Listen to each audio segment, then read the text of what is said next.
वज़ीर आला बलूचिस्तान सरफराज बुगटी ने कहा है कि दहशत गर्दों, उनके सहूलतकारों और रियासत दुश्मन अनासर के खिलाफ बिला इम्तियाज़ कार्रवाइयाँ मज़ीद मौसर बनाई जाएंगी। वज़ीर आला बलूचिस्तान सरफराज बुगटी ने कोयटा के अस्पतालों में सानह हुनारक के ज़ख्मियों की इयादत की। मीडिया से गुफ्तगू में वज़ीर आला बलूचिस्तान ने यकीन दिलाया है कि हुकूमत शोहदा के ख़ानदानों की मुकम्मल किफ़ालत और ज़ख्मियों के बेहतरीन इलाज को यकीनी बनाएगी। दहशत गर्दी के खिलाफ जारी कार्रवाइयाँ मंतकी अंजाम तक जारी रहेंगी और रियासत की रिट हर कीमत पर बरकरार रखी जाएगी। उन्होंने कहा कि दहशत गर्द अमूमन मुख्तसर वक्त के लिए आकर नर्म अहदाफ को निशाना बनाते हैं, मासूम शहरियों को नुकसान पहुँचाते हैं और प्रोपेगेंडे के लिए वीडियो बनाकर फरार हो जाते हैं।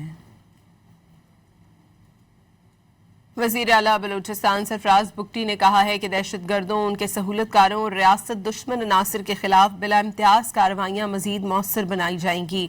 वज़ीर आला बलूचिस्तान सरफराज बुगटी ने कोयटा के अस्पतालों में सानह हुनारक के ज़ख्मियों की इयादत की। मीडिया से गुफ्तगू में वज़ीर आला बलूचिस्तान ने यकीन दिलाया है कि हुकूमत शोहदा के ख़ानदानों की मुकम्मल किफ़ालत और ज़ख्मियों के बेहतरीन इलाज को यकीनी बनाएगी।